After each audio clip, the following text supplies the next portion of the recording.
which takes us to the cyber insurance policy. So why am I introducing this? Because there's a lot happening right now in Australia with this, and it's coming to a place near you soon, and I'll explain why. And many people don't know much about the product or the landscape in cyber, and so I hope to add a little bit of insight into that. So I'm not a lawyer, I'm not an IT consultant, I'm a general insurance broker, and I can tell you about the cyber insurance product, what it is covered, what it's designed for, and how it can help you. But when you look at the covers that's offered in the contract, that gives you a clue as to what's happening out there in the world, what the risks are. Quickly, just want to go through some misconceptions, perhaps in the SME space, small to medium enterprise. People say, well, I don't hold valuable data, don't transact online as a matter of course. My data is safe in the cloud. My IT consultants will handle this. Our IT systems, spend a lot of time and energy, can't be breached. Now, basically, if you're in business as a member of IPA, basically you're using the internet, you're using email, their website, the computer programs in place, storing information. I have talking points on the slide here to counter all of those misconceptions. I've got that information from experts, underwriting agencies for cyber. We do lots of webinars and CPD conferences and all that. It's not important for this conversation. What I'm trying to do is now just quickly set the scene for how serious this possibly is for members. Basically, 1 out of 3 Australians have had a cyber event in the last 12 months. This is National Australia University. It demonstrates the scale of the problem. There are now government departments with dedicated resources to address cyber. I'll show you that quickly. Firms of lawyers are mushing up with specialized divisions. It's huge. If you have, when we do cyber webinars online as insurers, large insurance companies are now getting in and offering product. New insurance underwriting agencies are getting up. There's new product, and the government is throwing money in place. And most importantly, is there statute in place. So this is straight from the government website, cyber.gov.au, and there it spells it out in black and white. Cyber incident to an SME can,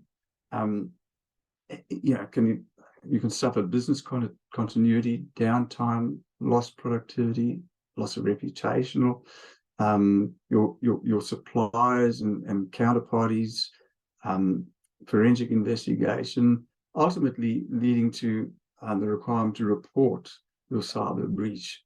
So what I can get from preparing for the seminar, and I only found out about legislation I'll talk about shortly, about 2 weeks ago at a CPD conference for our network.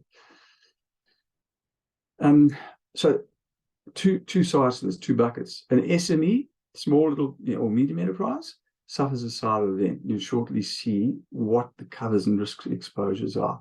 The second one is where a larger firm is, suffers a cyber event.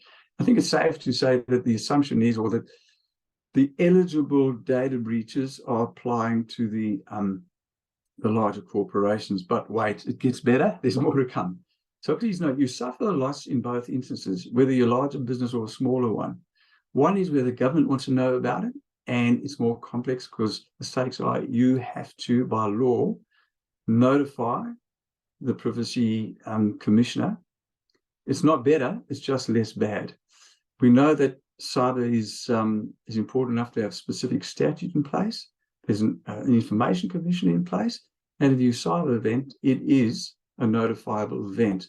If you want an analogy, that's like having a rabies outbreak on your farm or some other animal notifiable event. Those that are farmers will know that I'm talking about.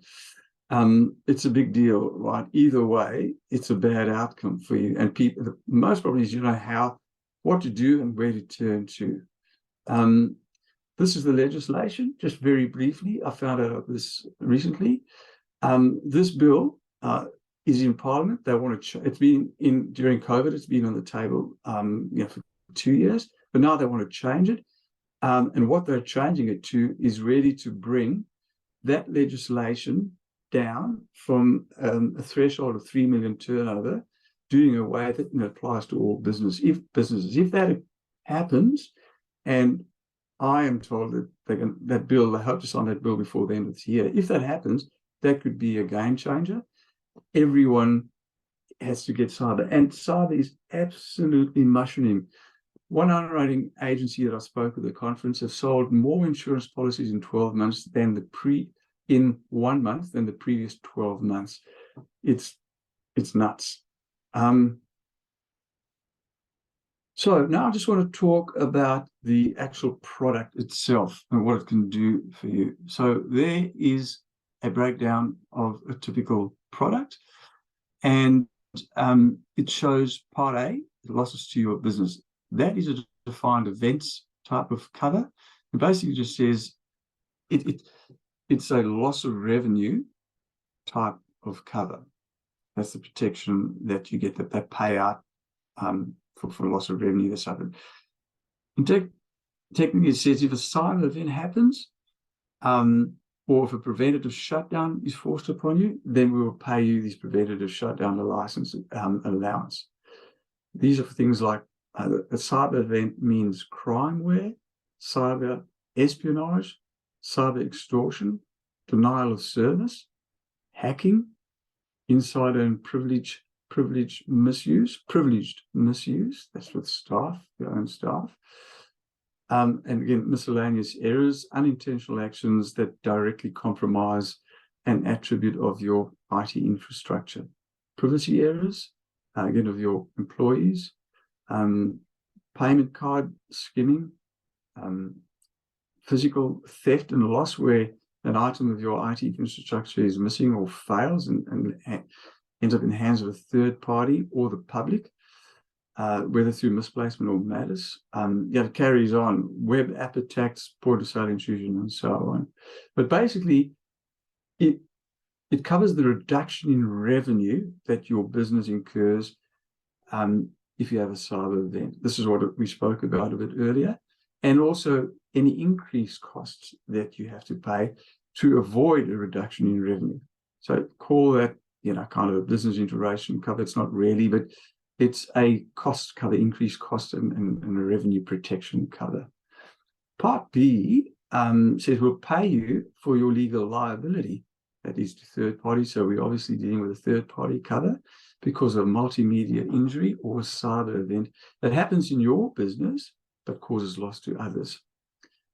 Multimedia injury means libel, slander, infringement of trademarks, the name issues, non-conformance with requirements of the disability discrimination, inadvertent disclosure of personal information that arises or is occasioned through your website content or your social media presence or other online mediums.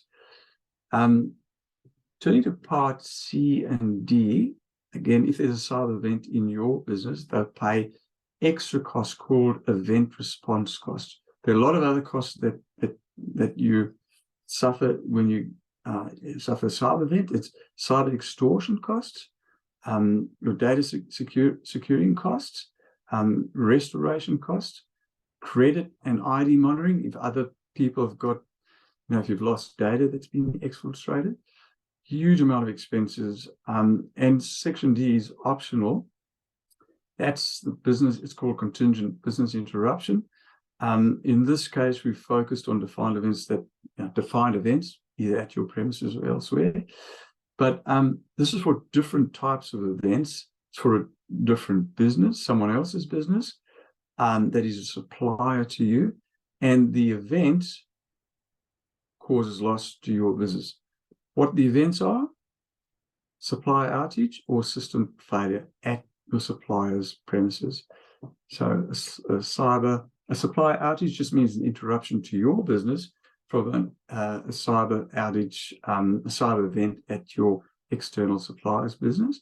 And a system failure means interruptions to your business from an outage of your IT infrastructure. And that takes us just to something about some helpful tips. I'm not an IT expert. I can mess up any IT system, but I've got some information from underwriting agencies. I'll go through them very quickly. Cyber literacy, education of your own your business and the operators. Password protection, everything. Keep your software up to date. Secure and hide your Wi-Fi. Have information security in place. Back up your data. Have a business continuity plan. And ensure that you have appropriate or adequate insurance. Information is available. ACCC has a digital information service, and the Office of the Australian Information Commissioner also has information. That's their landing page. Members can send me an email. I can send some of the copies of those documents. And that is the end. Open for some more questions.